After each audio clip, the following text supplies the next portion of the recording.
Hello there, tubi desu and welcome to my special cosplay stream. So welcome. I will be probably you will see me putting the blindfold on and off because I am able to see my surroundings, but since I will be reading, I won't be able to read with a blindfold, and I also won't be able to read chat because it's really difficult to see. I have a black background on chat, so it's really difficult to see. Reading is not an option. So yeah, what I'm going to do today, I had some cosplay crafting for to be also planned out. I will still do it, maybe in the middle of the stream, so I will read some. I have here the Yorha Boys novel for me to read. I'm really eager to start this reading because I acquired, it was for a fairly nice price. I was really curious to read these short stories and I wanted to know more. I'm I need to know more about 9S and all the other boys that are part of the androids. And yeah, this will be me reading for the first time this also with you. So if anyone in chat that is going to hear me reading this, if you already know, please don't share any details because I know nothing about this book and I still haven't read, so I will be reading for the first time. I don't think I will finish the book on stream, but you know, Nier Automata anime has been coming out. They also launched a version for Switch where you have this beautiful kimono for to be, and I really wanted to do that version for her because I love kimonos. And yeah, I will be reading, maybe doing a break for some cosplay crafting because I do have a cube to make her black box. The only thing missing is painting. It's not perfect, but I think it does its job. And yeah, let's see how that goes. So this will basically be a really chill stream, just talking. If you want to talk about the anime, you can go for it. I will share my thoughts because the anime suddenly, without any kind of warning, just went on a hiatus. It's not the first time they have done that. I think when we were only 3-4 episodes in, they did the same because there was like this huge COVID streak that happened amongst the team that is working on the anime, and they did a hiatus then, but at least they warned people. And this time it has been 2 weeks since the last episode and they haven't said anything about doing a break for whatever reason, which is honestly weird. And even at this point we are at a loss of how many episodes they intend to give this anime. They obviously aren't going to explore the alternative endings with all the letters of the alphabet because they have been doing that in those really short moments and really funny after the end of the episode. They have already explored one of those some of those endings.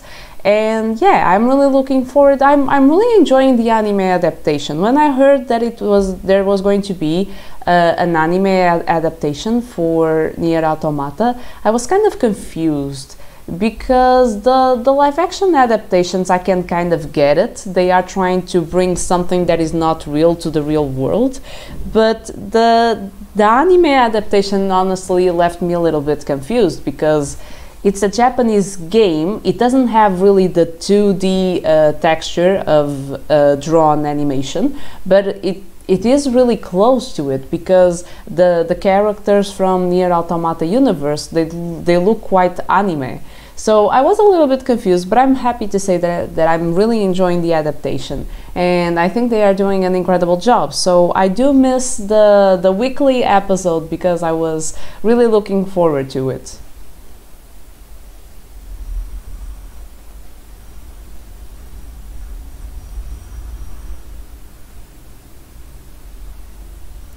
Okay, so let's then start reading a little. So I will push my blindfold here, and here, like this, it seems like nothing much has changed, but if I really look up, you see that I'm without any lenses, anything. The cool thing is that I can push my blindfold up and you can't even see it, which is kind of nice. It doesn't look I'm wearing anything. And yeah, so let's do some reading. I will also see if I can turn the pages with the gloves on, because that will also be a challenge. By the way, I will remind you that I have some active rewards. I will actually pull them here on chat. You can check them anytime you want by just writing !rewards. I have some rewards. So for 100 bits, I will do a to-be impression in Japanese. I will basically do the sentence that we all know from her, where she says, where she introduces herself as a Yorha unit, and glory to mankind, of course. I'm going to do it in Japanese. For 200 bits, I will react to a Nier Automata video of your choice. For 300 bits, I will try to kill you. So basically, I will change the position of my camera, and I will do like this more or less fighting scene where I try to attack the camera. And for 400 bits, I can sing Weight of the World. Don't be too harsh on me. I learned the music, the song today, so don't be too harsh if I don't sing it really well. For 500 bits, I will play on the violin. I did think of playing Hi There Old Sloth. How are you? Currently too tired and headache. Also, happy birthday month. Thank you so much. By the way, I'm so sorry to hear that you are having a headache and that you are tired. I hope you get some really nice rest and you're able to recover from your headache. I really hope you get well soon. And approve being to be. Thank you so much. A Nier Automata fan, love it. Thank you so much. So April is my birthday month. It's really special for me because it's also, if you know about Yorha in April, it's also my favorite anime. So I'm trying to prepare a surprise. Not really a surprise, I always do something for April because it's my birthday month and it's a month to remember Yorha in April. So yeah. And I'm really happy because I'm almost hitting 200 subscribers on Twitch, and I hope to, if I do get it, if I do reach them, I hope to do a giveaway. Not sure what I will be giving away, but I'm thinking of doing one if I reach 200 maybe. Headache is my lifelong companion. Oh, like a grumpy partner. Well, if it were to be, wait.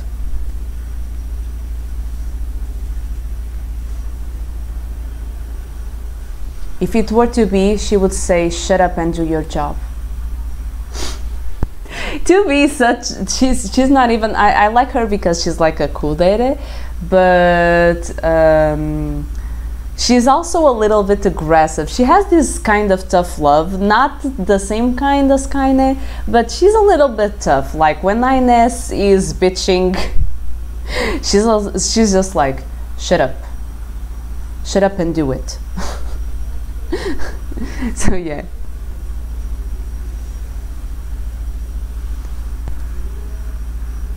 Well, as I was saying a lot, Yorha in April is extremely sad story. Exactly. Good story, true. Okay, so, by the way, Old Sloth, have you read the Yorha Boys novel? I'm going to read it for everyone. Written by Jun A. Shima, not sure if he is someone who worked in the games, and original story by Yoko Taro. I'm not sure because people do talk about this book like the stories are canon. They don't mention Yoko Taro writing the stories himself, so it's kind of weird. Nah, just play Nier Automata. Okay, you also have I think it's a concert. I have not yet watched it from beginning to end, but there's a concert with extra stuff about the characters and about some events of the game. And you know, there's a lot of extended material for Nier Automata.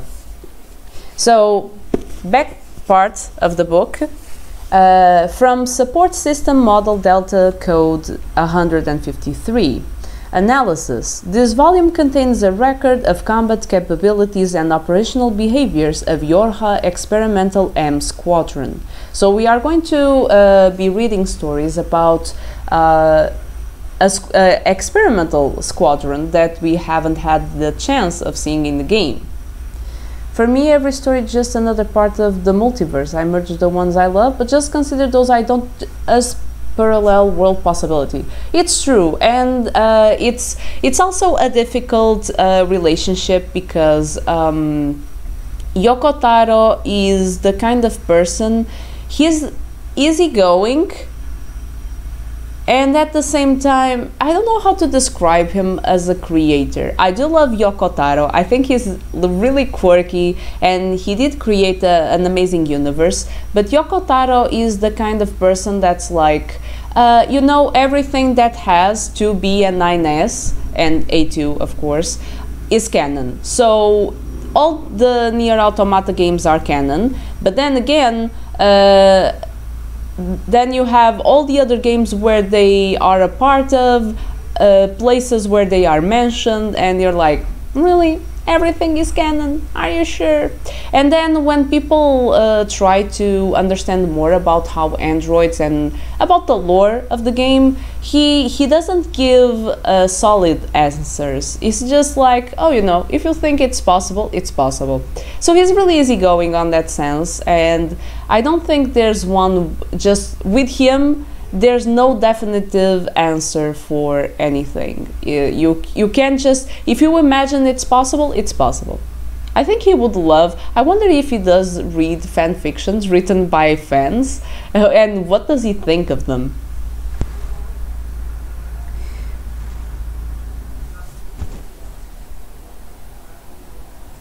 Yeah, of course, and there's that other side. If everything is canon, you can't just ignore some parts that you don't consider as interesting. He needs to look up to God more. Let's pretend he created the world. What, does he always stomp his foot and says something was canon? Nah, just create, let it live its own life with me shaking my great beard from above. And it's okay, it's okay. Yeah, Yoko Taro was like, I created Nier Automata. Now you want to do the Nier... what's the mobile game they made? It's not... I only remember the name Nier Replicant, but it's not Replicant. Reincarnation. You have Nier Reincarnation, and people are like, oh, can I put 2B in Fall Guys? Sure, go ahead. Can I put 2B in Soul Calibur? Sure, go ahead. Can I put it in Final Fantasy XIV? Sure, go ahead. Yoko Taro doesn't care. He's like, sure, take them. You know, here they are, take them. So yeah, he's not really looking for that canon stuff. I think that's more of a discussion for the fans. I do think there must be drawn a line, because if a fan just comes up to me and says, oh, you know, it's canon that androids can have sex. Let's make a wild claim.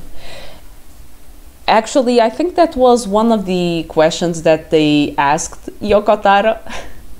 I think there was this interview where someone asked him that, and you know, fans can just make these wild, bold claims, and I'm like, no, you can't just claim that. Sure, you can imagine that if you want to write a fan fiction about it, but don't say that as if it's a fact, as if it's true, because you don't know. There's nowhere in the game that's explained or said, and you're not going to use the inside monologue inside of 9S's head to justify that sex is a possibility. That's not how it works. And Yoko Taro actually dodged the question. He said, oh, if you think, I mean, androids are similar to humans, so if you think it's possible, it's possible. That was his answer, I think.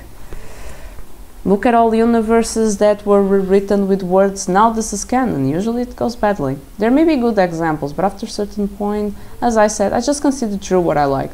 Yeah, of course. And you don't have to worry. The only one who can say this is canon is Yoko Taro. And Yoko Taro, I feel like he's there for the laughs. He says it's canon just to see fans wriggle around. Okay, now let me try to flip the pages with gloves. You know, one thing that I feel it's a little sad is that the gloves are always shrinking back. So I do have to check on them from time to time because my arms are not like this. You created a fantasy, thank you. Now let me live in it. Don't ruin it with your hands anymore. Add something to it, but don't take what already is there. Yes.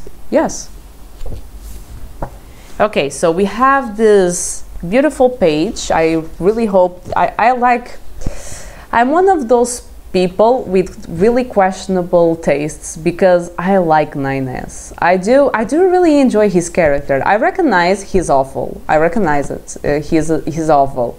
But I love 9S. 9S is amazing. Or I wouldn't be dressing up as 2B, right? So we have this beautiful page with 9S. Unless you tell me it's another model like him. Translated by Stephen Collar. So here we have our index. And the contents are the prologue, and actually they don't have any. This is Yorha Boys version 1.05, and we have a prologue, 6 chapters, and an epilogue, and then we have a flashback and the treasure hunt in 1194X, whenever that is. I feel like I saw, but I can't say for sure. I feel like I saw that kind of year in Near Replicant, but I will not make, because I'm not good memorizing numbers, I will not say for sure. Half expected them to add some code language. No, actually just written normally. Then you have the image here for the prologue. Looks like 9S walking towards 2B. They look like normal people, like they are living more or less, they are humans living in the in kind of a near replicant setting.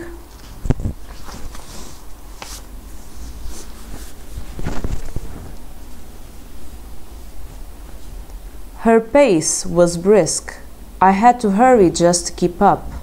Unlike the outside, there was an atmosphere here, gravity too. As I trotted along, the soles of my feet struck the floor, producing a peculiar sound. Pit-pat, pit-pat. At first, I thought maybe the sound would draw her attention, but she didn't turn. She didn't even slow down. She just continued on her way. In the end, I had to resort to a more typical method. I shouted out to her, "Number 2, hey, don't ignore me." She finally stopped. "What is it, number 9? She whirled around to face me, and the hem of her white skirt billowed out slightly. It brought to mind a scene I'd witnessed in a video recording of a flower unfurling its petals to the world. But I wasn't able to remember the name of that particular species of plant. "Is there something you need?" she continued. "Well, no, I wouldn't exactly say need. If you don't need anything, then you're wasting our time." Number 2 turned and resumed walking. The hem of her skirt billowed out once more, offering a glimpse of her long, straight legs. "Come on," I pleaded. "You're being too harsh. Didn't you just get a lecture on how important it is for androids to engage in communication? You know, during the motor functions assessment? Or did you already forget about that? I remember just fine. Her response was curt. I'd come to expect that of her. It probably just boiled down to the type of personality she'd been outfitted with. Just like how I was always brimming over with curiosity, dying to learn more about everything I encountered. Androids came in all different kinds and were diversified in every possible aspect, from personality and capability to physical appearance. I feel like stopping there because I don't see them being very diversified, like they put it. They have more or less a base aspect. They are not really... the game doesn't really translate that. Resuming reading. It was variety like that which enabled humans to develop highly advanced civilizations. So if you asked me, we probably did it to take after them. I returned my attention to number 2. So, where are you headed? Oh wait, don't tell me. I waved both hands in protest before she could respond. Let me guess. Based on the general time of day and our present location, I'd say you're on your way to see Zinnia. Am I right? Given our present location, do you really need to guess? Number 2 pointed to a door immediately adjacent to us. Zinnia's quarters. We were already a lot closer than I'd realized. Zinnia was the Chief of Research and Development for Humanity's Armed Forces. As indicated by his title, he was the one in charge of designing the new generation of androids. So to us Yorha units, he was kind of like a father. And he was kind of like our teacher too, always running us through all kinds of tests and making adjustments. I continued to plead with number 2. Come on, work with me here. I'm just trying to have some fun. You're too easily swayed by your need for fun. Didn't you just get a lecture on being more careful about avoiding distractions? You know, during a certain assessment we just finished? Or did you already forget about that? Touché. Touché. It stung a little, having my own words thrown back at me, but still, I was enjoying myself. I liked this report, taking little jabs at each other and laughing, sometimes being the one to make the joke, and other times having to bear the brunt of it with a grin. This had to be close to that concept I'd come across in the records, the thing humans refer to as a family. The door beside number 2 had opened and Zinnia leaned out. Think you could make any more noise out here? Zinnia! I exclaimed. Hey, I've got a question for you. Zinnia looked from me to number 2 and chuckled. I have to say, if I didn't know you any better, I think you two were inseparable. Number 2 seemed mortified by the suggestion. I assure you, the fact that we're together is mere coincidence. I couldn't help but note that it wasn't actually as coincidental as she believed, although I kept that observation to myself. I'm simply here to deliver the documents you requested, number 2 said. Oh, thanks, Zinnia responded. He then turned to me. And you, number 9, what brings you here? I just happened to see number 2 walking by, so I decided to follow her. I heard number 2 mumble under her breath. Are you stalking me now? Hey, that's just mean. Number 2 turned away from me. I'd been snubbed. No surprise there. Look, if you two are gonna flirt, Zinnia interrupted, do it somewhere else. You don't have to remind me that I'm single. The way he said it, it was hard to tell if he was joking. It was fascinating, really. Zinnia had a certain way about him that made it difficult to distinguish where his earnest comments ended and his humor began. Not that I minded. It didn't bother me not to know what someone was thinking. If anything, it just excited my curiosity and made me want to ask questions, like the one that was currently on my mind.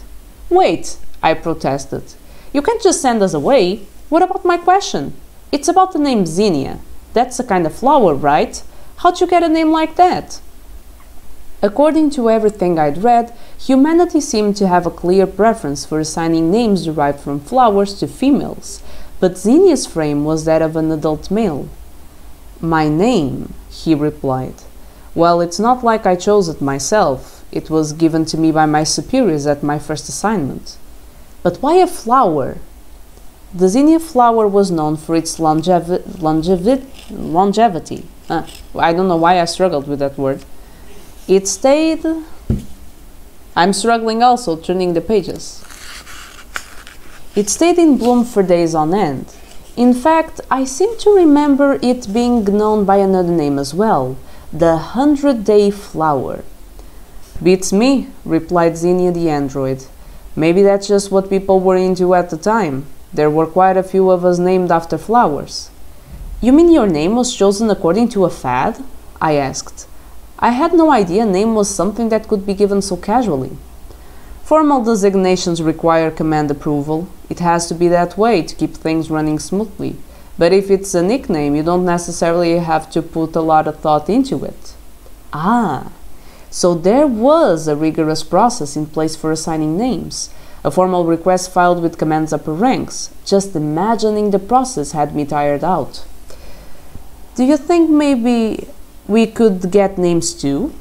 Imagine that. So number 2 wanted a name. Maybe... Wait. I got distracted and skipped a part. Hey, what about us? Number 2 broke in. She seemed enthralled, leaning forward as if hanging on Zinnia's every word. It was completely out of character for her. Do you think maybe we could get names too? Imagine that. So number 2 wanted a name. Maybe Zinnia's comment about other androids had sparked some envy in her. Maybe she wanted to be named after a flower. Well, if 2B was named after a flower, she would be... I forgot. Lunar Tear. Like Luna? Can you imagine 2B being named Luna? I was about to ask, but stopped myself when I noticed Zinnia's reply taking a few milliseconds too long to arrive. Hesitation. I seem to recall that being the human term for these empty stretches of time between question and answer. Sure, Zinnia finally said. Once you've cleared all your assessments and it's time for you to receive your first assignment, I imagine whoever's in charge of your squadron will probably give you a name. Ah, that's good to know. Number 2's expression softened. But Zinnia's face seemed to cloud over ever so slightly. I couldn't fathom why he'd be anything other than pleased by number 2's apparent happiness. Well, because not all of us are 9S. Something about Zinnia's hesitation nagged at me, but was I just overthinking things? Oh, number 2? I asked. I tugged at her sleeve, hoping my interruption didn't seem too forced. We should probably get on our way to the server administration room. We've got a memory diagnostic scheduled today, remember? Right. I flicked my gaze over number 2's shoulder to find Zinnia wearing a look of relief. He seemed glad that the conversation had been cut short. There was definitely something going on there. We were on the 6th orbital base site of R&D for the new android models, the lab. To those of us in Yorha, I guess it was what you'd call a home. Or maybe school would be a more fitting term given all the tests we had to endure, enough to drive you to exhaustion. In fact, from the way we were always having parts of our bodies checked and adjusted, describing the lab as a kind of hospital might not have been too far off the mark either. According to Zinnia, the lab contained every cutting-edge development tool you could imagine, along with the most talented minds to make use of them. It had to, as development of new weapons was humanity's top priority. The androids on the surface were locked in a desperate struggle. We, the Yorha units, were to be the ace in the hole that would finally turn the tide of war. At the moment, I was busy secretly assessing information about that struggle. Wow, so it's true, I mumbled to myself. The whole eastern portion of the Eurasian continent. Based on reports from the surface, 2 weeks ago the machine life forms had managed to seize an area of considerable size. Our front lines were constantly falling back, and the fact that we were unable to dispatch the dragoons to the Daylands wasn't helping. I'd heard that our surface units were locked in a desperate struggle, but I never could have imagined how bad it really was. considerable size didn't cut it. The eastern portion of Eurasia was huge, depressingly huge. It made me wonder if we were going to be all right. I wanted to ask more about what was happening on the ground. I wanted to, but it wasn't like I could turn to Xenia or to anyone else for that matter. It was imperative that no one find out I'd read this report. I'd only come across it because I was inside the lab server and my presence there wasn't exactly authorized. I hadn't been able to stop thinking about the way Xenia had reacted the other day when the subject of names came up. It wasn't the only time I'd felt like something was off. When I took a moment to observe Xenia carefully, I'd see it every now and then, that same sad expression. And whenever it appeared, he'd exhale, a small puff of air. Apparently it was known as a sigh. Was Xenia upset because of the state of the war? What if those feelings were because of the other possibility I'd considered? Xenia was hiding something, and the thing he was hiding was something unpleasant. Yare yare. Wait, let me just check something. I think the sound just came from outside of stream, which was kind of weird. Why do I feel like this is gonna turn sexual? It's not gonna, but welcome, wicked child, welcome. Hope you enjoy Nier Automata and hope you enjoyed some 2B reading. It seems like brightness of the stream somehow changes back and forth. Yeah, it's not the brightness of the stream. My camera... Oh, I forgot to put my bandage. Well, hang on. I forgot. I forgot my... The thingy she uses. Wait. Only now did I realize I don't have a bookmarker. I need a bookmarker. Well, for now, this piece of paper will suffice. I'm doing great. Do it. I'm doing great. I'm reading some, but wait just a moment, I will get... I think I have to take this off too.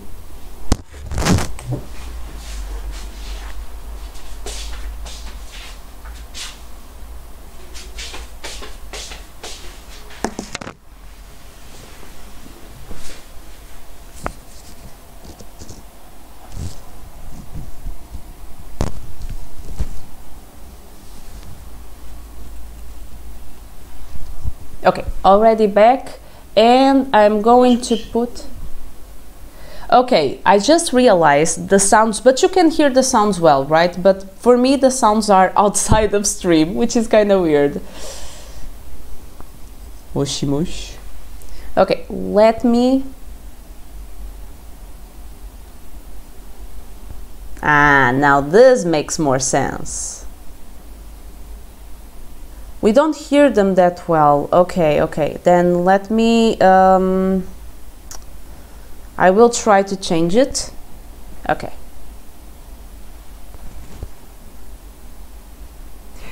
Yeah, which doesn't make sense. Let me try... Wait.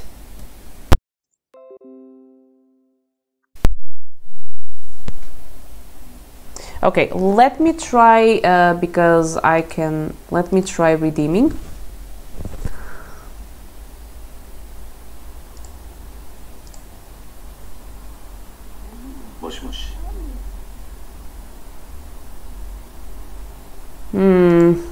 They are still coming out, I think, unfortunately, but it's better? Okay, nice. Because for some reason they are coming, my headphones, I would have to close the program which I'm streaming with and open up again. But low, okay.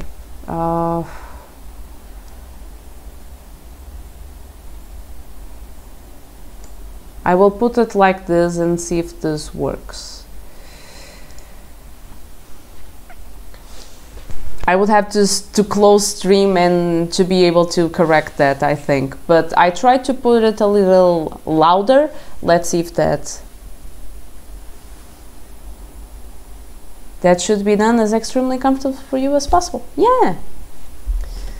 Okay, so Wicked Child, sorry, we had some technical difficulties. welcome. I'm doing great. As you can see, I'm having a lot of fun.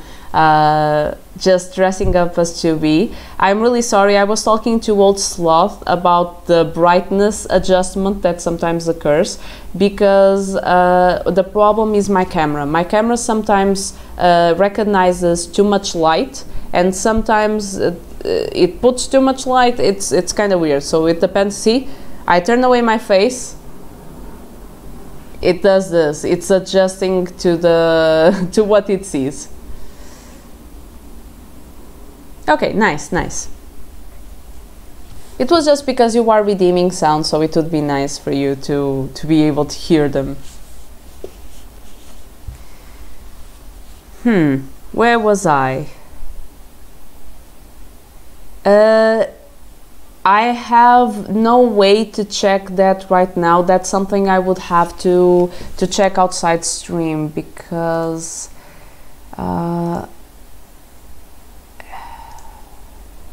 yeah, I don't think right now I have a way of changing that.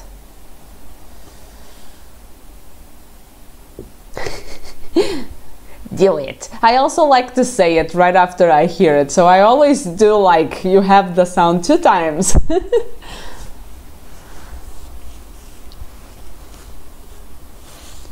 Okay, so I was reading about Xenia hiding something.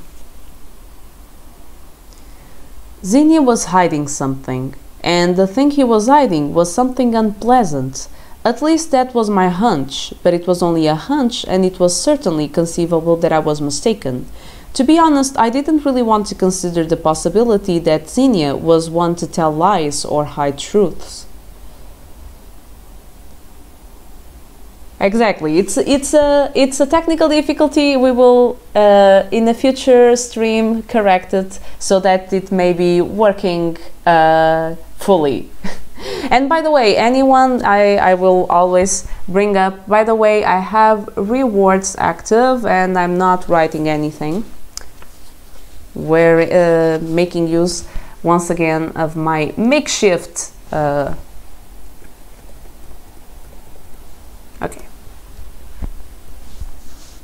If you are interested in getting any of those rewards, I have these rewards exclusively for this stream. Look at a bright side. Wait, do you want brighter? It's still better than me working on answering phones besides other things, but the power was off in the whole building, so no phone. But people couldn't call and ask us.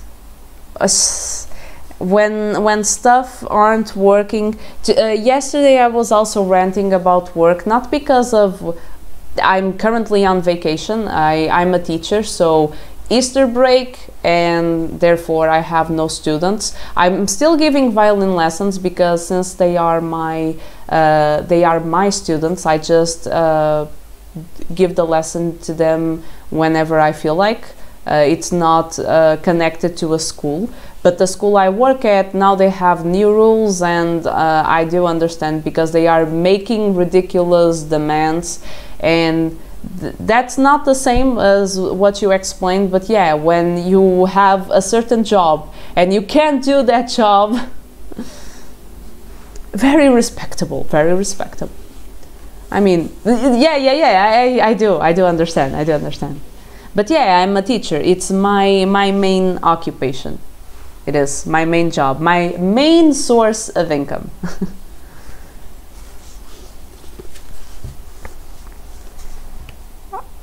So, at least that was my hunch, but it was only yes, because he was hiding truths. I remember reading that. So I'd got it into my head to look into the matter. I would simply run a thorough search top to bottom, and when nothing turned up, that would be the end of it. It would all be a simple misunderstanding. The way Xenia spoke, the way you were never really sure if he was joking or being serious, was just part of his personality, and I'd merely read too much into it. That's what I'd hoped anyway. Huh? What's all this empty space? I'd stumbled upon a huge void in the server. It seemed like the kind of gap you'd find after deleting some files, but the scope was way too huge. It was as if someone had taken a massive portion of the server and gouged it right out, or had ripped it to shreds and thrown it away or something. What in the world could have been stored in that space? The mystery piqued my interest. I decided to try recovering whatever data had been there. I knew the work would be tedious, but my curiosity had gotten the better of me. I'd managed to complete about 80% of the recovery when I started reading what I'd found.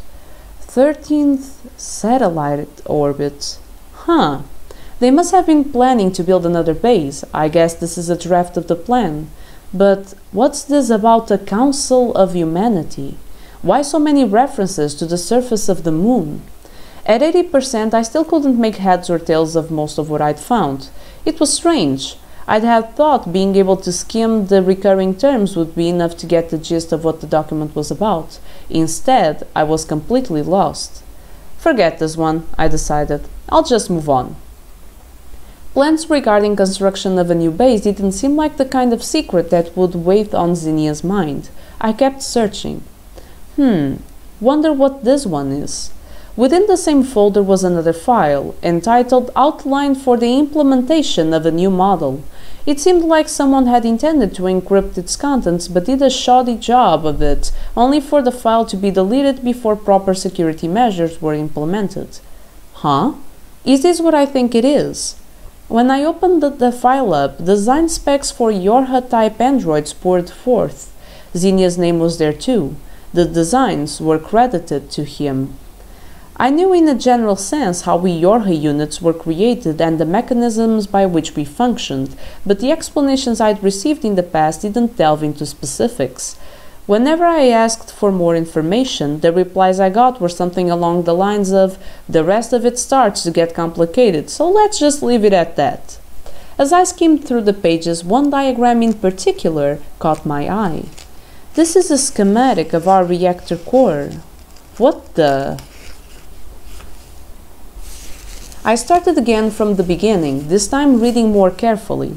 The words and formulas began to blur and distort, a bizarre dance unfolding before my eyes.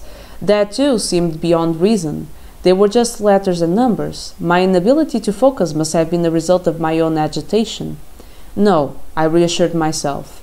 It's just an early concept design. That's all this is.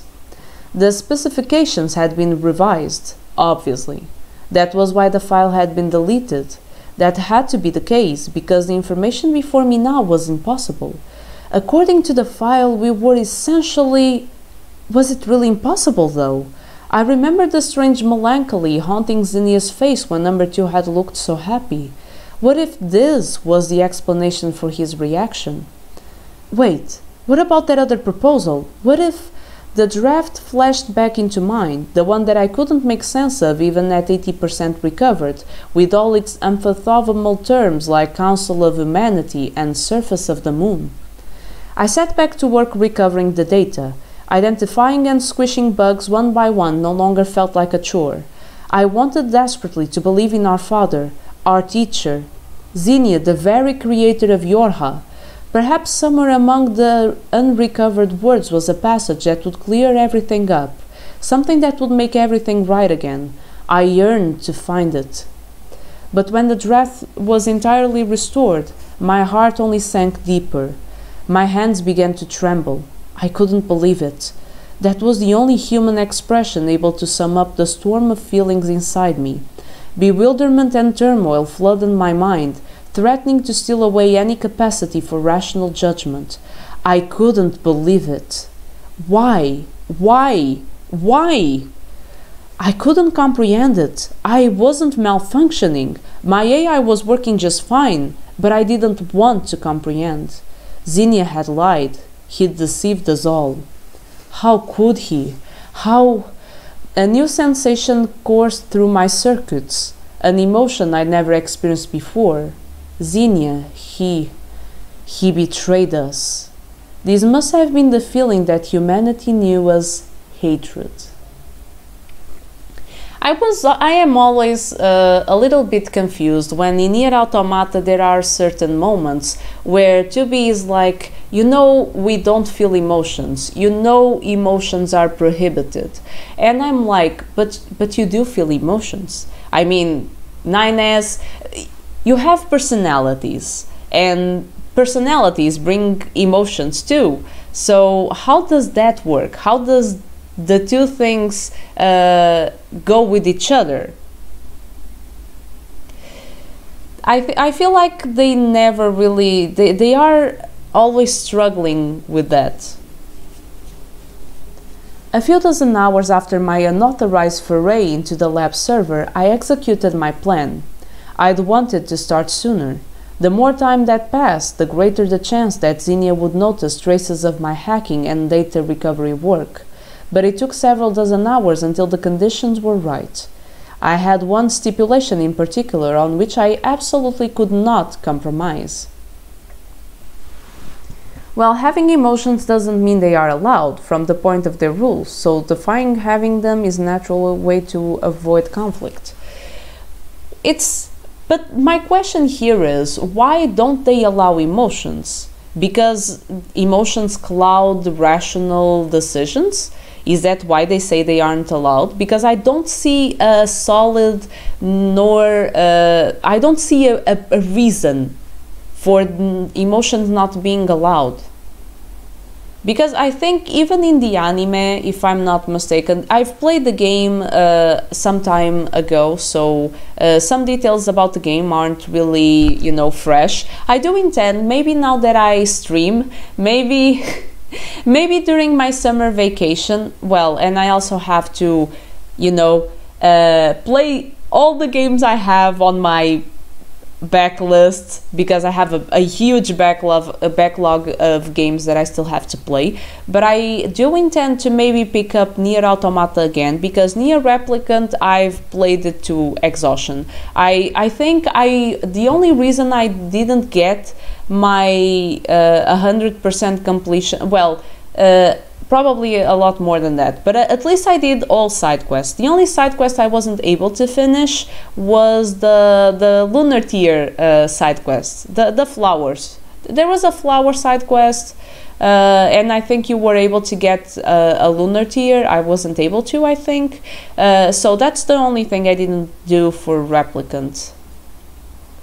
Not quite sure, it could be deeper in lore. Yeah.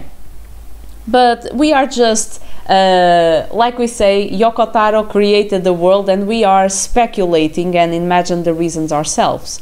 And I do intend to go back to Nier Automata because I got a little bit angry at Nier Automata. I did enjoy the game, but while I was still going through Path A when I got mad at the map. I didn't understand that map. I wanted to do side quests and I didn't understand where I had to go, because you have a lot of buildings up and they put a dot on the map from an upper perspective, and then you have to just guess where the hell is that. You have to go through all the floors to try and see where you're supposed to go. So the map sucks, and I basically gave up on the game, and then I was like, I didn't want to do this, but let's look at a walkthrough and I will just focus on the main story, finish the game. And don't get me wrong, although I was upset with the map and I didn't do as many side quests and as much exploring as I wanted to, I did finish the game, I did all the endings, and I did love the story. But I really want to pick up the game again, and maybe I will do, now that I have also my cam for streaming, I will play it while dressed as to be, because that would be a lot of fun. But for me to have time to do that, I really need to how do I say it? I really need to be at a time where I'm fully on vacation, and that's not the time right now. So yeah, I do intend to do that because it would be fun. But I think it's mostly about clear, what do you call it? Drawing a line between what is allowed to humans and not allowed to not humans. Quod licet lovi, non licet bovi, as people say. Oh, interesting. Is that really, because I know a little bit of Latin, but not a lot. To put a clear distinction between them being not humans, so no feelings for you. Oof, it was terrible, the map. Every time you pull the glove, I think, stylish. No. Oh, stylish. But yeah, the map was terrible.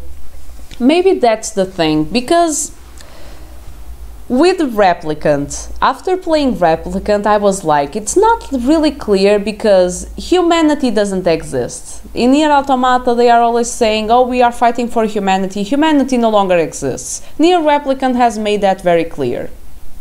Humanity has gone poof.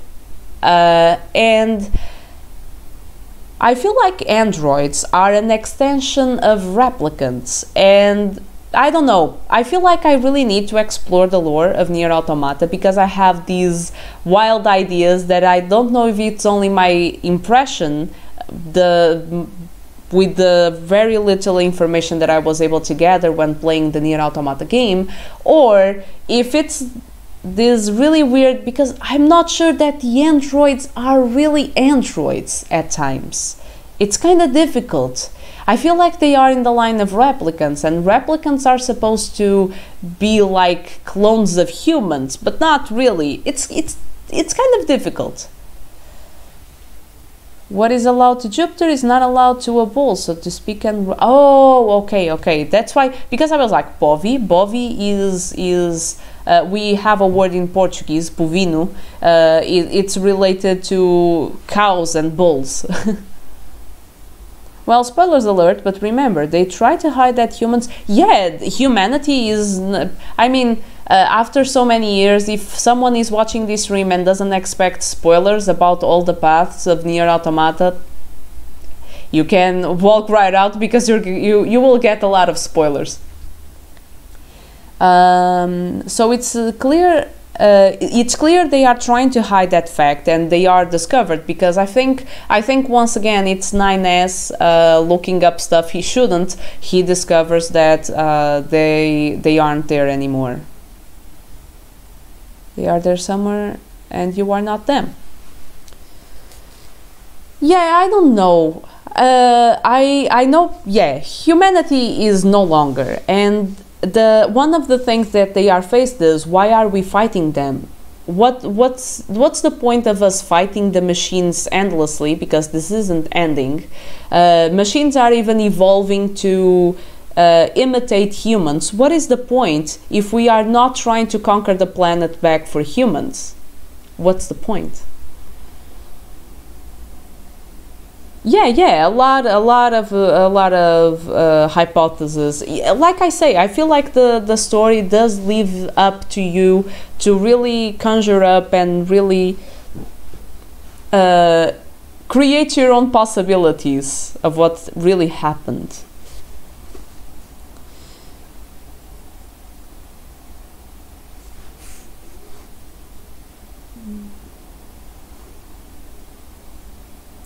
To not let the robots take it.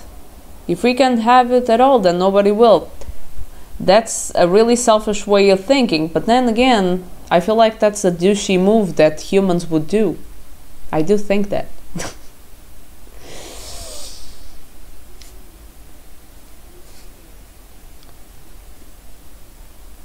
Number 2 had to be outside the base, and she had to be alone. That meant my plan had to wait until the day of her atmospheric entry test. When the day finally came, I went to watch as Number 2 boarded the descent training unit and shot out of the launcher. Once I'd confirmed her departure with my own 2 eyes, I was ready. I exited the hangar and set out about my work. First was the server administration room. That was where most of my peers would be, busy undergoing a memory diagnostic. When I walked in, the researcher working the console turned and looked at me. Number 9, aren't you supposed to be taking a motor functions assessment? Still, I consider that trying to clean the planet is the only raison d'etre for remaining droids. I mean, even if there is no humans, there is nothing else in the code. Yeah, I mean, we can say that are just them following their programming. So in their code, they are programmed for, so their purpose is fighting machines, so they are doing that, because if you take that away from them, What are they gonna do? And even if they discover the truth, they will still fight because they have no other purpose. No, it's okay, go ahead. And this is not like, if I wanted to read without interruptions, I would read outside stream. There's no problem really at all. What was I saying? But then you have androids that do feel at a loss, because 9S, he just forgot. You do have to remember that Path C and D and E and all that is just them realizing. I mean, 9S doesn't care about his programming. He sets on an objective all by himself, which is killing A2, because he goes bonkers and he decides that he wants to avenge 2B, and you know, he sets out an objective of his own, and I don't think he cares. He doesn't care when he finishes killing A2. I don't think he cares if about returning to killing machines after all that he knows. The problem is that they have a programming, but they also have like the power of choice. So they can choose not follow that programming, and 9S does that. 2B is like, I have my programming, I have to follow it.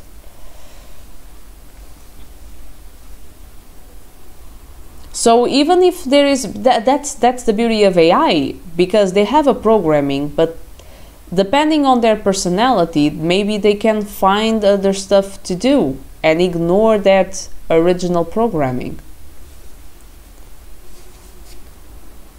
That's why creating AI is such a bad idea. Because we are talking about AIs that don't hurt humans. I mean, they aren't put in the spot like that because there are no humans for them to hurt, but they are AIs that have no boundaries. Oh, they have programming. What programming? They can choose not to follow that programming. And you measure the capabilities of an AI for how independent they are. So, should we really be creating AI?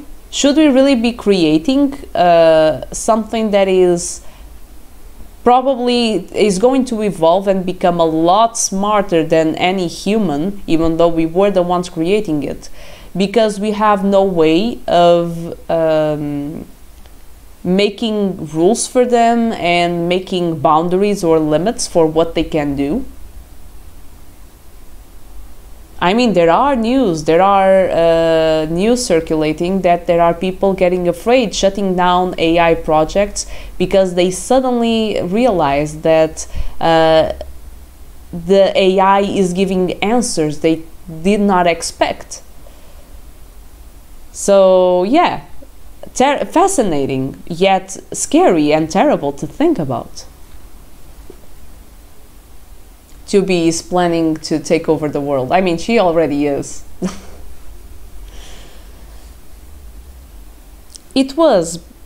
I was, but I seem to be exhibiting some irregular behavior. It wasn't a lie.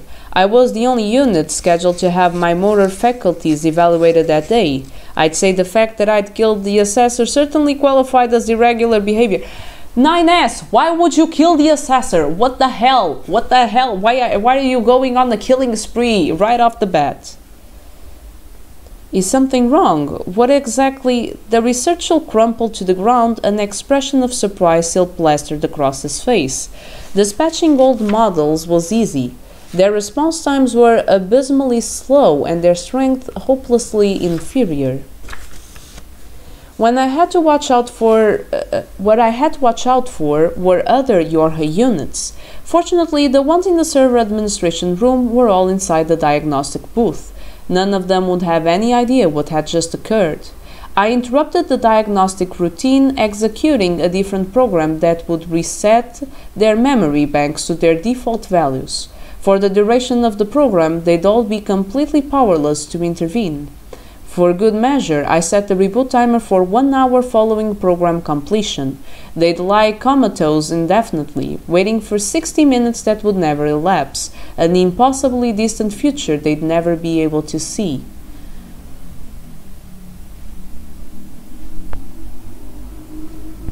Could you run that by me again? 9S! 9S! What are you doing? Why would you... Why? Let's go by parts. Listen to what this dude decided to do to the Yorha units that were going through diagnostics. He said they would be a potential threat. He was not, of course, he was doing stuff that he shouldn't. I mean, he killed the assessor, and I don't know if what he did to the other guy, he clearly hacked into the other guy that was talking to him, but interrupted the diagnostic routine, sure. Reset their memory banks to their default values. Harsh, but acceptable. For the duration of the program, they'd all be completely powerless to intervene. For good measure, I set the reboot timer for 1 hour following program completion. They'd lie comatose indefinitely, waiting for 60 minutes that would never elapse, an impossibly distant future they'd never be able to see. They are stuck. They are always rebooting one... What? Somehow your sounds of confusion reminded me one of the Warhammer 40k books. Really? I don't know a lot about Warhammer, but really? Uh-oh, guess I ruined this outfit. I'd looked down to find my clothes stained with red. It must have happened when I stabbed the researcher. Seeing things from 9S's perspective is a trip. I mean, at some point, main character of gone berserk rage. Probably common thing in that universe. And how they pictured it, you think? Gone to berserk rage. Probably common thing in that universe. Sorry, I don't know if I'm understanding the question. The interesting part, if you are talking about what I'm reading right now, the interesting part of this is that you are reading things from 9S perspective. So when you are watching the anime, when you are seeing all other stuff, you are not seeing things from 9S's perspective. You are always outside.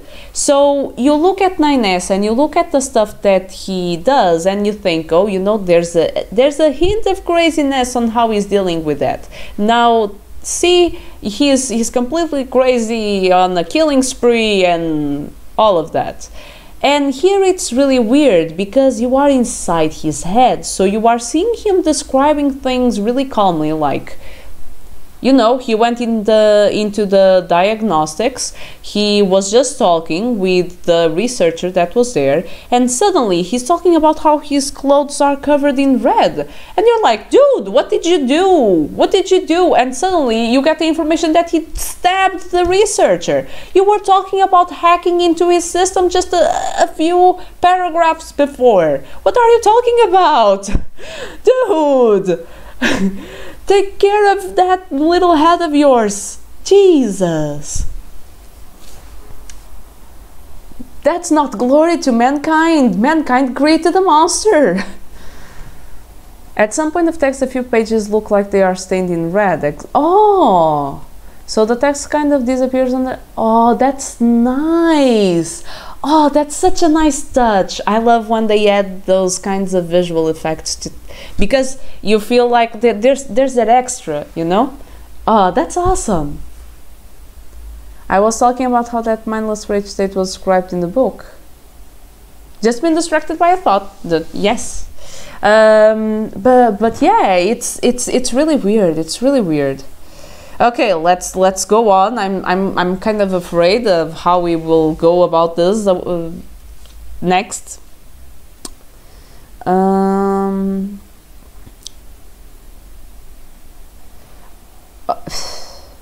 Wait, I was reacting too soon because 9S will keep describing in a really I will not say explicit. Explicit is not the right word, but you know, he will describe this with a certain coldness that's really interesting. I'd look down to find my clothes stained with red. It must have happened when I stabbed the researcher. When I dispatched the assessor at my test, I'd elected to use my hands, sneaking up behind him and applying pressure to the neck, then snapping his cervical vertebrae for good measure. It was effective, but the process had taken longer than anticipated. A more rapid method was required, so this time I decided to try using my sword. The mess was a drawback I hadn't considered. On a white outfit, red stains would stick out like a sore thumb.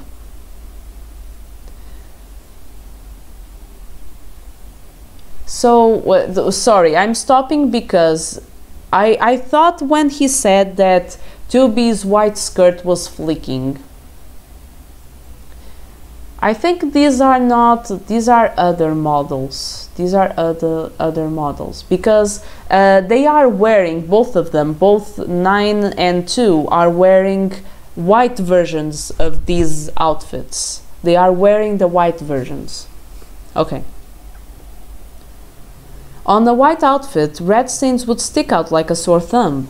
They'd give me away before I could make it down the corridor. I entered the diagnostic booth to strip the clothes from one of my peers.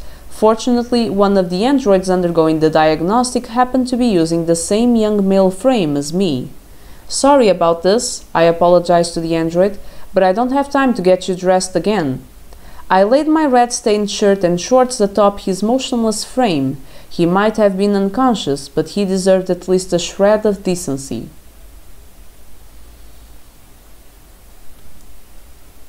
I like how he draws the line at putting an android naked.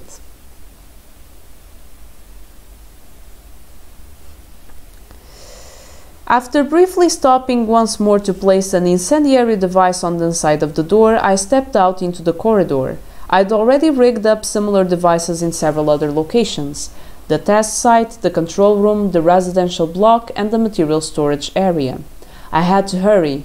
Number 2 would remain outside on standby only for so long. When she didn't receive orders to commence her test, she'd undoubtedly assume a malfunctioning comm system and return to the lab. At best, I probably had about 15 minutes to get everything ready. As I rushed down the corridor, I caught sight of another android. "Number 4, I called out. She turned around and I continued to run toward her. I pretended to be in a panic. "There's something wrong with number 2, I blurted. "She's in the descent unit outside the base." I pointed to one window and urged, "Look!" Number 4 glanced out the window. After a moment, she tilted her head. "You see it too, right?" I asked.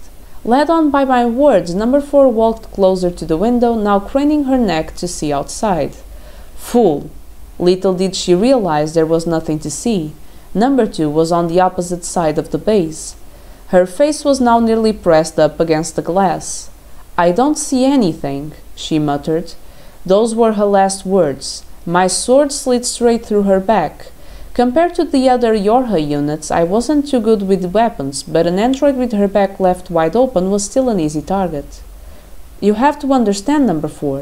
It had to be this way. We were all—" She crumpled to the floor before I could finish. A pool of red slowly spread across the corridor floor. I gingerly stepped around it and headed to the nearest door, Zinnia's quarters. He'd be inside right now, discussing tomorrow's calculation speed diagnostic with number 21. The door slid open and I hurled myself inside. Zinnia began to look up and number 21 began to turn. Both were still oblivious to what was happening on the base. I angled myself toward number 21 and went in for a tackle before he could notice the flecks of red on my newly acquired, newly stained outfit. I held my sword in a reverse grip as I went in for the kill.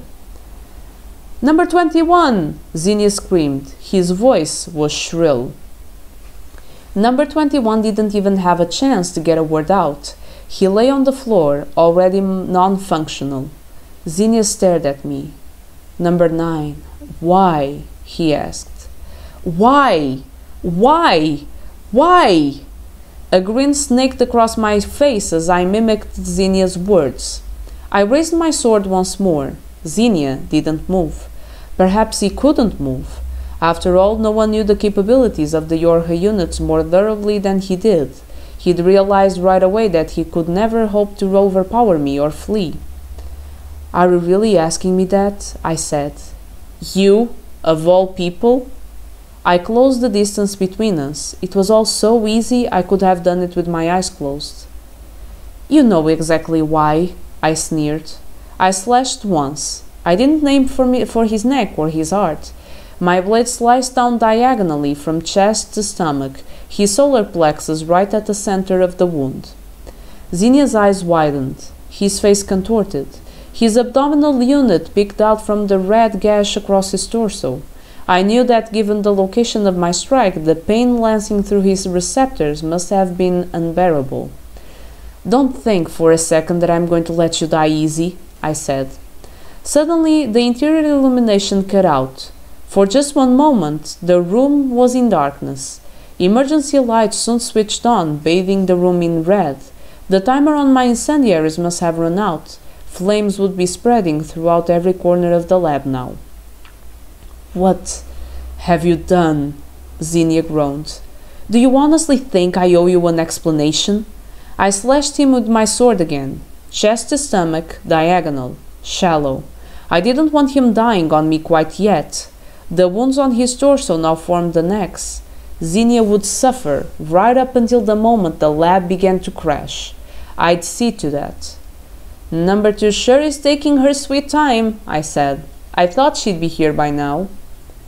Panic joined pain in Xenia's expression. "What's that?" I taunted. "Are you worried about her? Still playing the doting father even in your final hour?" I paused, then added, "Or is it something else? Maybe you can't bear the thought of her ever finding out what you've done." It all made sense now. I understood Xenia's many hesitations. There was a truth he desperately needed to hide. The Yorha units would never be given names. It had already been decided that we would live out our lives referred to by code number alone. And it was all because Xenia made a move. He turned toward his desk, arm outstretched. "Still clinging to hope?" I asked. My sword went through his shoulder, then continued downward, pinning him to the floor. A ear-splitting shriek filled the room. He wouldn't be going anywhere now. "Give it up already," I said. "The control room is a sea of flames by now. Power is long gone, and so is the network connection." Why hadn't number 2 come running in yet? I'd purposely avoided placing firebombs near the launch hatch and hangar in order to leave her a clear path. I approached the door, intending to inspect the corridor. It slid open, only to reveal a dark figure obstructing my view. Number 4's corpse. It took a moment before I realized how it could have moved and why it was floating in midair. With the base on fire, gravity control had gone haywire. The dead android's frame floated over my head and into Xenia's room. On top of the gravity issues, the whole base had begun shuddering sporadically as the fire spread. I finally understood what was taking number 2 so long. Under normal conditions, the distance from the hangar to Xenia's room could be sprinted in 5 minutes or less, but a headlong sprint wasn't possible given the current state of the base. I shrugged. "Guess we'll just have to put our faith in her motor faculties, won't we?" I closed the door once more and drew my backup sword, then concealed myself in one corner nearest the doorframe. In terms of combat ability, number 2 easily surpassed me. A surprise attack was my only chance, otherwise I'd be the one cut down. I placed an ear against the wall. From the corridor came a series of thumps at gradual, irregular intervals. "Sounds like footsteps," I said. "Maybe our guest has finally arrived." She was probably making her way along by kicking from one wall to the other. Little by little, the sounds grew louder, a countdown timer heard but not seen. I grabbed hold of the emergency handle on the wall, steeling myself for the moment to come. "Xenia, are you there?" Number 2 shouted. The door slid open. A wave of sweltering air rushed into the room. It seemed the fire had already spread to the corridor. A note of panic entered number 2's voice as she surveyed the scene. "Number 4! Number 21! What happened here?" Stay back, Zinnia groaned. You have to. Get out of here. The desperation in Zinnia's face was plain. He wanted more than anything to warn number 2 of the danger. It was exactly what I'd hoped he'd do. Number 2 followed the sound of Zinnia's voice, and when she found him, she froze. Zinnia! How? I launched myself through the air, slamming number 2 against the wall. This way, neither the failing gravity nor the shuddering of the base could throw me off. My blade would go exactly where I intended. When number 2 finally processed what had happened, she gasped. Number 9? I slowly pushed myself away. The tip of my blade came free and red droplets sprayed into the air. Your battle reflexes really are amazing, I said. You managed to twist away from what would have been a fatal wound. It was a lie, of course. I'd made certain not to strike anything vital. What's going on? She asked. Don't worry, I thought. I'll tell you everything, but we have to do things in order. Tell me, number 2, I began. Did you know there's a secret about those Yorha units? Something they don't want us to know. Don't! Zinnia shouted, his voice strained. Shut up! I kicked Zinnia aside. His frame lurched upward, now freed from the floor, and smashed into the wall, sword and all. Sorry? 2B had to cough. The sound that escaped his throat was somewhere between a groan and a whimper. Stop it! Number 2 yelled. What did Zinnia do to deserve this? What had he done? Plenty. No number of kicks to bruise his body or gashes drawn across his skin would be punishment enough.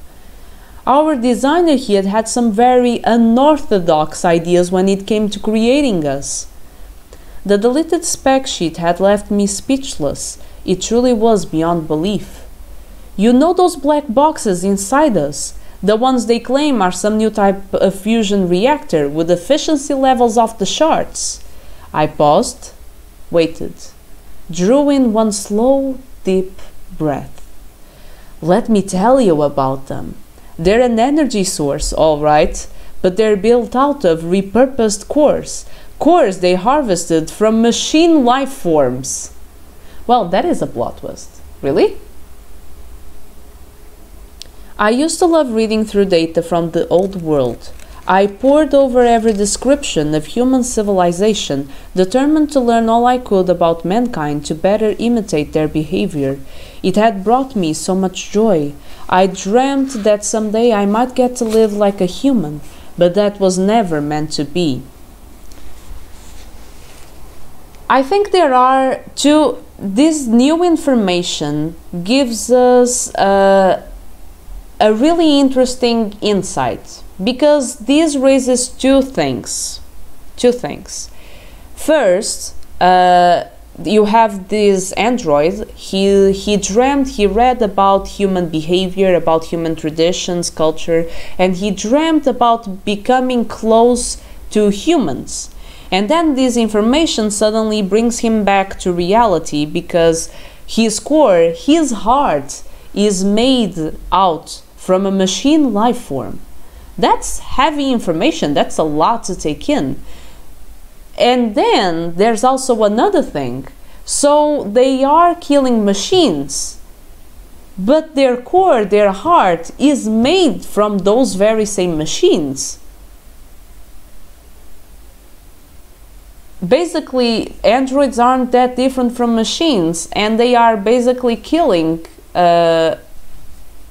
entities that are really close to them. That brings a lot of questions, a lot of stuff that is unresolved. And yeah, I do get why well, I don't get it why the killing spree. I think that's crazy stuff, but I do get that it would shake the very foundation of your beliefs. Do you get it now? I asked. We're not would-be humans. We're not even androids. Everything we are is based on machine technology. We're monsters. Of course they'd never give us names. Who would bother to make a monster happy? As far as the other androids were concerned, numbers were already far more than we Yorha units deserved. So it's not all of them. That's why they look sideways. The other androids look sideways to Yorha units, because Yorha units are more powerful, they are elite, they are different, but it's not just a matter of status. It's a matter of them being far away from the humans, because they are closer to machine life forms than they are to humans. Interesting. But number two's voice was a thin whisper. That's no reason to do something like this. Ah, my sweet number two.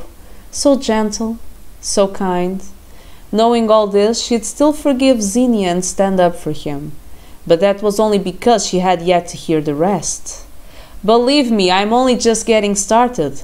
Let me tell you about Xenia's other project. Well, I still like to say, you can as well say they are also closer to humans, closer to robots, closer to robots. I mean,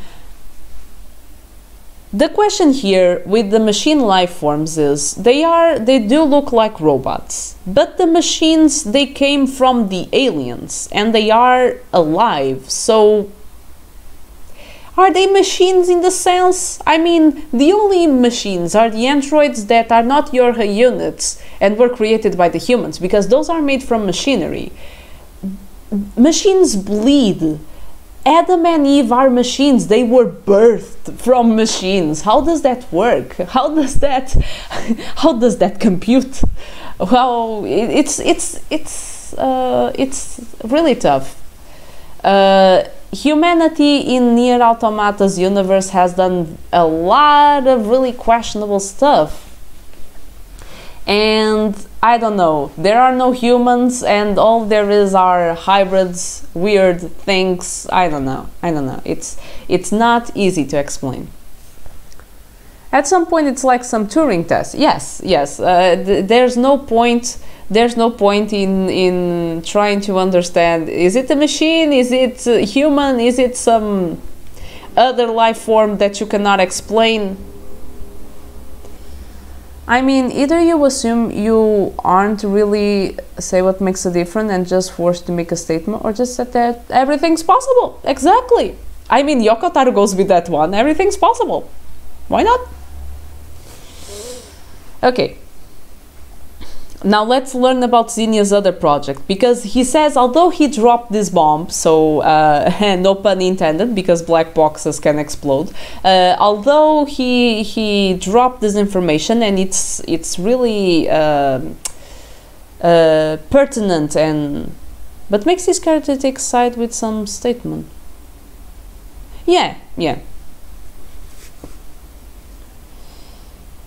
So let's see what the other project is that he considers it's even worse than knowing that your core, your heart, is made of a machine part, a machine life form. Our forces on the surface were losing ground day by day, suffering defeat after miserable defeat. Low morale was to blame. The androids on the front lines and everyone else had lost their human creators. There was no one left to protect. No reason to go on. Oh, okay, so they are bringing there's no humanity to protect, I guess. Okay. Tempted to joke, there are a lot of people with machine heart. Yeah, true. You know, cold-hearted, when people are cold-hearted, I do agree. In stepped Xenia, convinced something had to be done to turn the tide. And so he came up with his insidious... Oh, wait. So he's not talking only about the information of no longer... humanity no longer being a thing, because that's something he also found out. Hey, sometimes something clicking.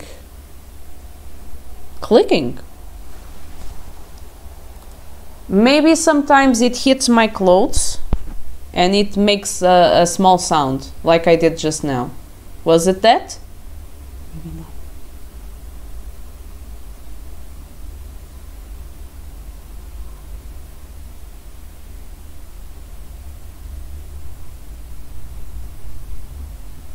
Oh, sorry, sorry. I thought it was something about the stream, sorry. Sometimes something clicks. You know, people with cold hearts, let's be romantic about it. People with cold hearts just need the right person to melt them. You know, just like 9S. Well, 9S actually, the person that could melt his heart died and he went on a killing. I don't know, it's a bad example. I'm sorry. I'm sorry. There's nothing I can do about that.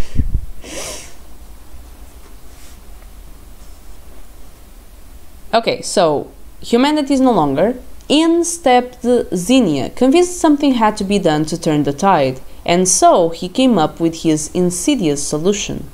It's a project to raise morale among androids by faking the presence of human survivors on the moon. I said.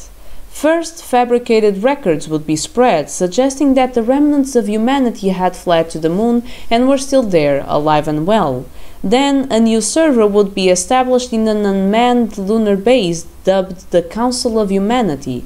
The server would send periodic broadcasts to Earth, all to maintain the ruse that humanity continued to exist and watch over its android army.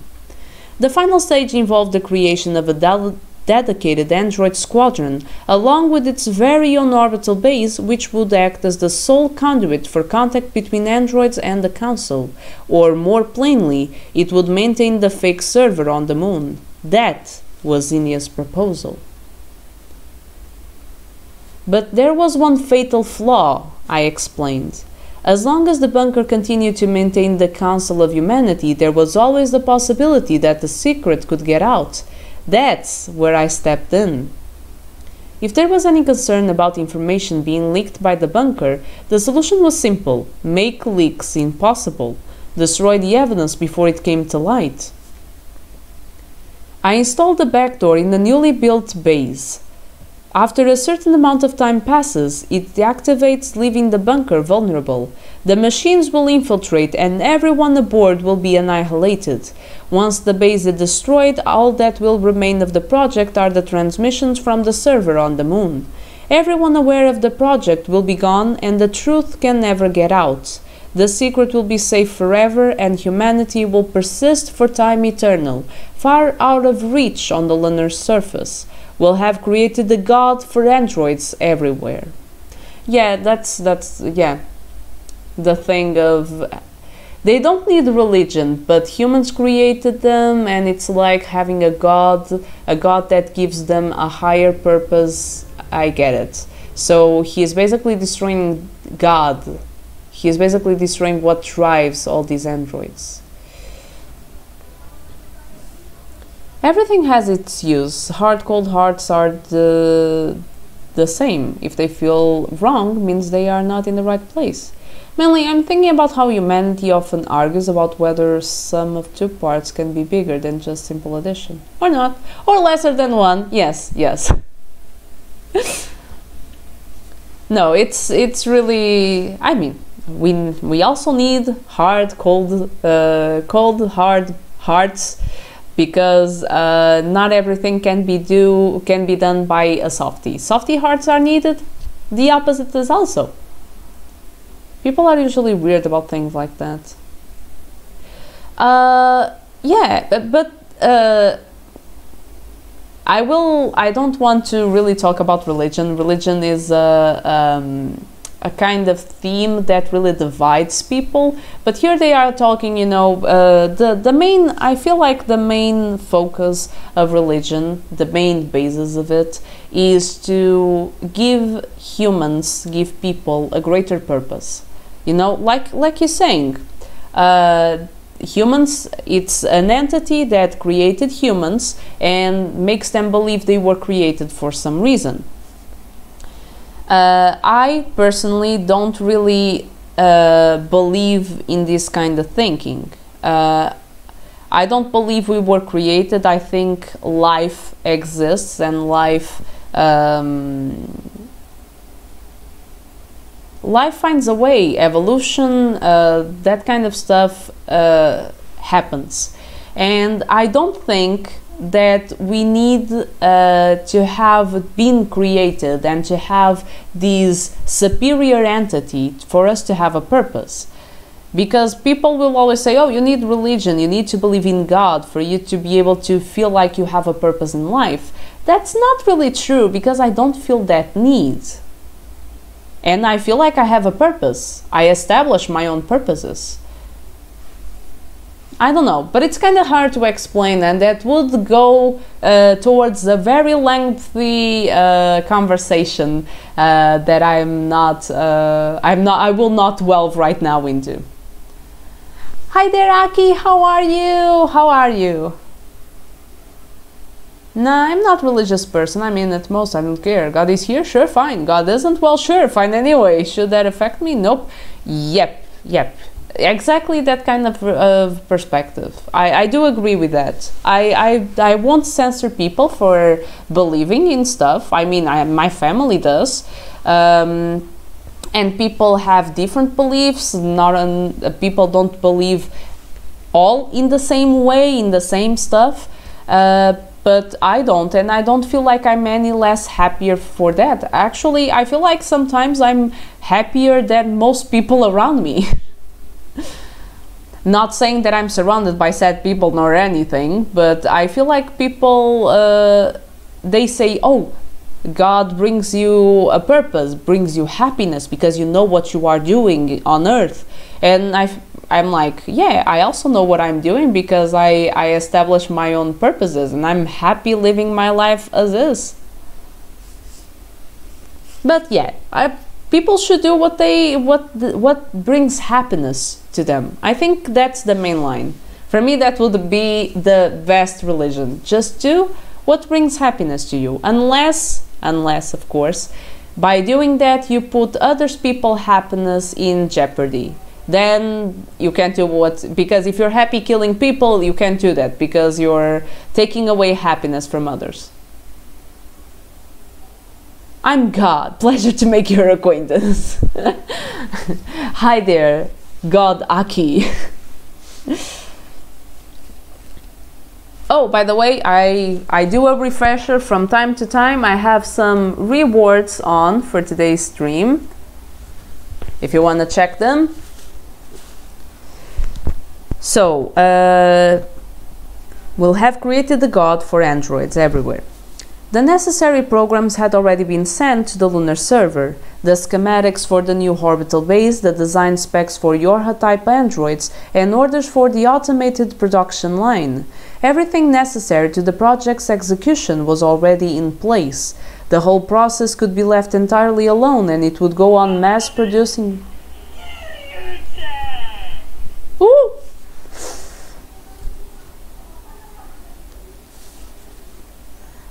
You wanted to hear a Majima moment. Kiryu-chan!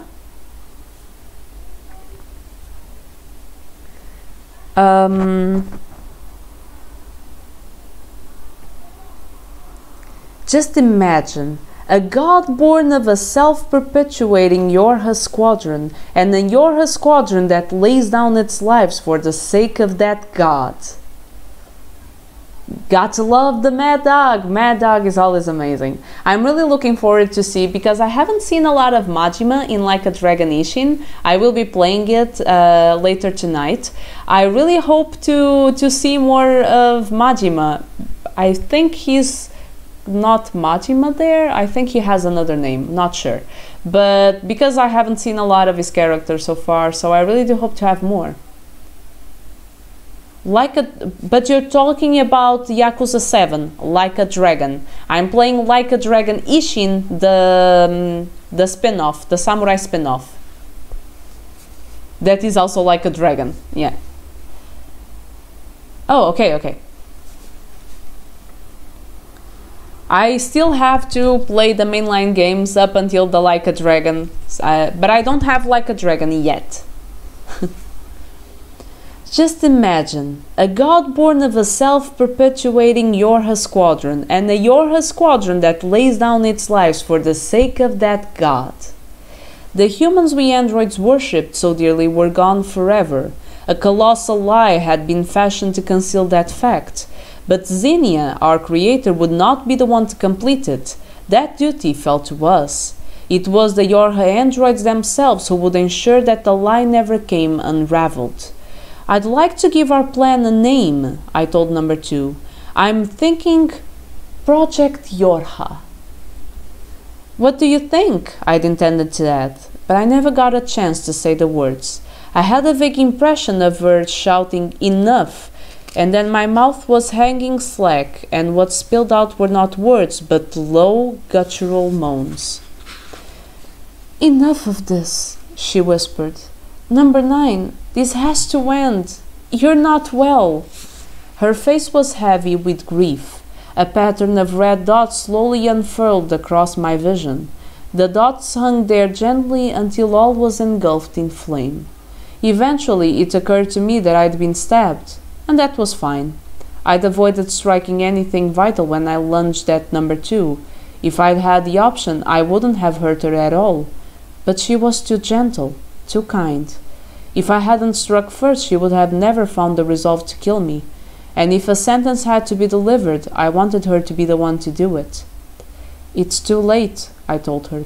"The project can't be stopped. It doesn't matter if I die at your hands or if the lab burns away to nothing. All the parts are already in motion. But know that we'll both be rebuilt." Specifications for the number 2 model and the number 9 model were safe on the lunar server. Both she and I would be created again. We'd meet again, and we'd die again, over and over, time and again, until one day we'd finally fade away, the secret of humanity still held tightly to our chests. My vision wavered. It was bright and red. I'm glad, though, at least this me got to be killed by you. I felt warm. The darkness deepened, but the warmth enveloped me and held me close. I hoped we'd be somewhere warm the next time we met too. Maybe somewhere brighter, somewhere where the light was overflowing. I'd like to see you again. Wouldn't that be nice? Don't you think so, number 2? And that's the end of the prologue. Well, I took all this time to read the prologue. Yakuza 8, yes, and Yakuza Gaiden. I'm also looking forward to seeing what Kiryu was up to outside of Yakuza 7, because he wasn't there. Okay, so, talking about the prologue. So the prologue says, what is the origin of 9S and 2B? 9S and 2B, and I think she was supposed to be designated not B but Y. I think they said something like that on Nier Automata. So these 2 units are the ones that were their base programming, whatever, they were uploaded to the server. And because these 9 had an obsession with 2B, and you can see that 9S doesn't escape his programming. 2B is too gentle. I mean, they are, that's why I said from the get-go that these were 9S and 2B. They technically aren't, but they are, because these are the original 9S and 2B, and they had this, and 9S is, because of his curiosity, he is destined to know more than he should, go bonkers about the information that he gets, and be killed by 2B, and you get this cycle over and over again. And that's why it's so painful, the moment where she has to kill him, to strangle him. It's painful. I have no words. It was one of those moments that really stuck with me when I played. Even though I was pissed at the map of Nier Automata, I felt like it was such a powerful moment.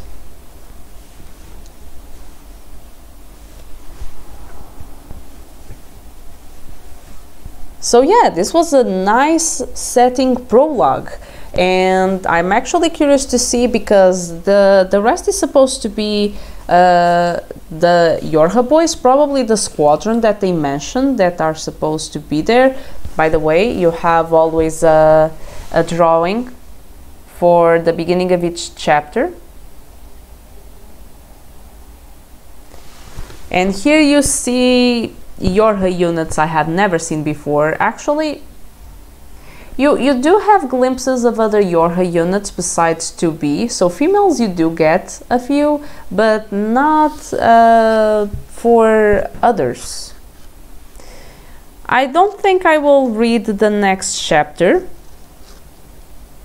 because it must be still it must be still a few pages long, probably longer than the prologue. So yeah, the prologue is awesome, because I thought it would be a more separated story, and it actually isn't. It actually gives you lore and it gives you insights to 2B and 9S's story, which is nice, because I thought it would be more like a side story, and the prologue is more focused on the main one.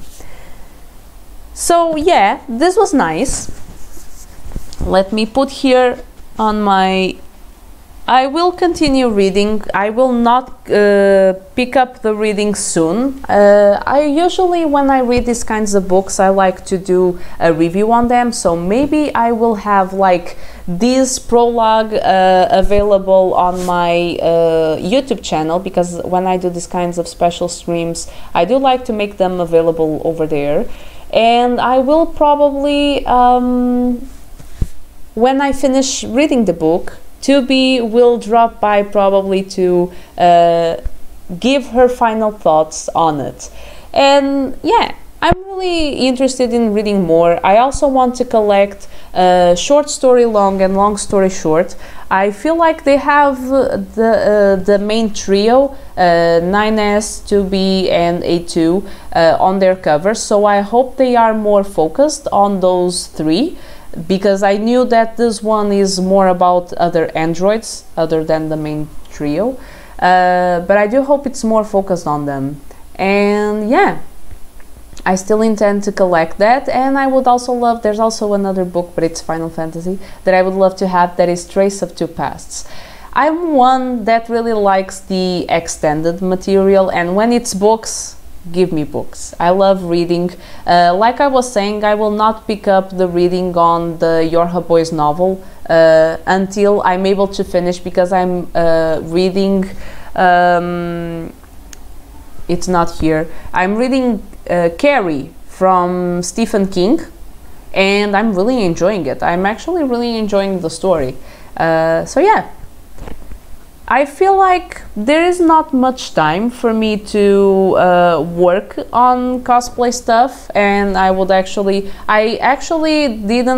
wasn't prepared for painting the black box, because I realized I have no black paint. I thought that I had black paint, but I only have white, and I do have silver to paint the lines of the black box. By the way, anyone that's watching, do you think the black box has a silver interior, a silver light going through, or a gold light? I feel like I've seen both. I've seen both with the silver and the gold one.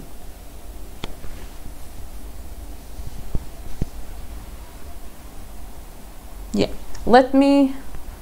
Not sure my... Yeah, because yesterday I was seeing the... what's the name?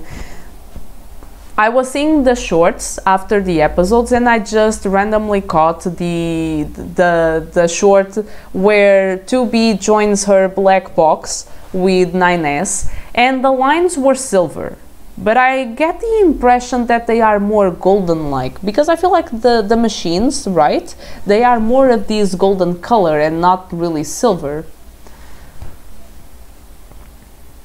Let me look up here. Nier Automata black box.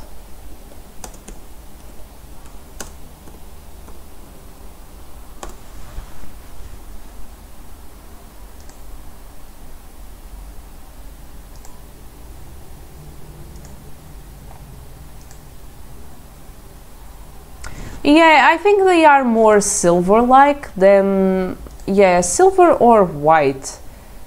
When they do like mouse pads and stuff like that, they do it in white. But I think because they are supposed to be shiny, I think having a silver tone to it would be a nice touch instead of white, because they make it, you know, like this. They make it like black and white, but I feel like it because it's supposed to shine from within. Well, if I was trying to be really accurate, what I would do was make a black box where I put LEDs inside, and I would just cut out the parts, right? I could actually make that because the box I made is empty in the inside. I will show you. It's really made of box, of cardboard.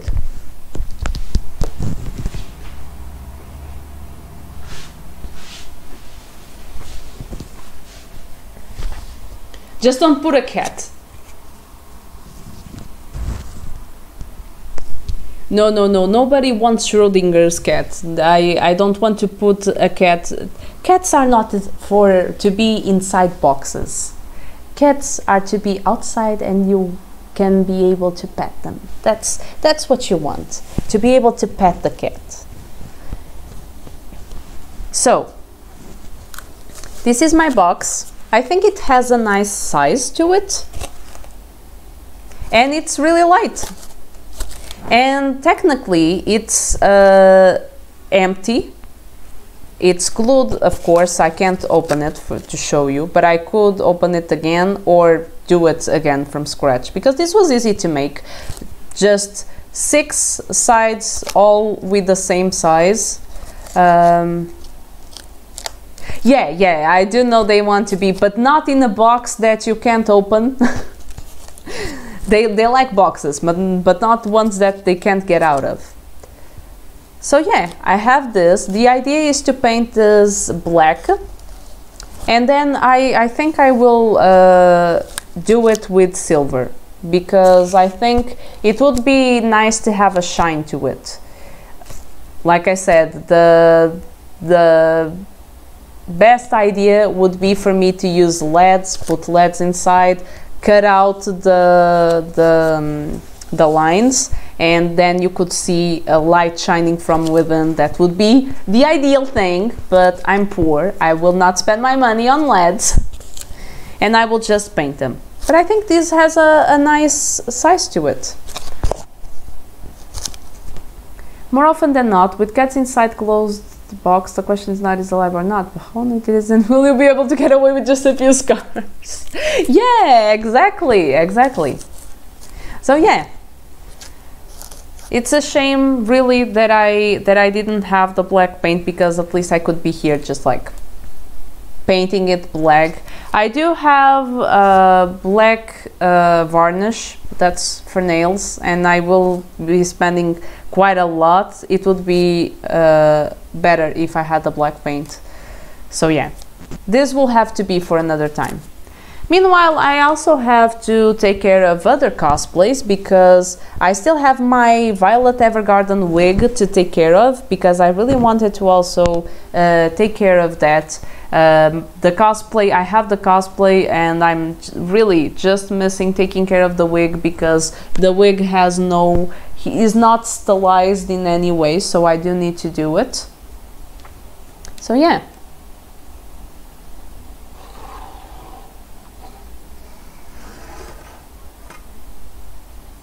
I'm quite proud of this. I'm still proud of this. It's not perfect, but it does work. I wish that this, though, could be a little bit more nice. Okay, that's nice.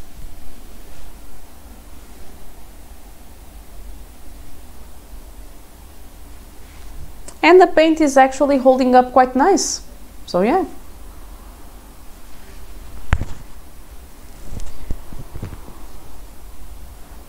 She doesn't have but I don't have a magic sword that just hangs onto my back, so I think I will stop the stream here today. I did intend to work on some crafting stuff, but I forgot to actually check if I had the materials with me. So yeah, it was a lot of fun. I really enjoyed talking, just sharing my ideas, my thoughts about the stuff that we were able to read on the prologue, reading the prologue itself. So yeah, thank you so much everyone that kept me company and that stayed here listening to me talk a lot about Nier Automata and sharing our knowledge and love for this amazing game. Thank you so much everyone that showed up. Thank you so much for keeping me company. I hope you have a nice dinner, a nice rest, and may music always be your life force. Bye bye!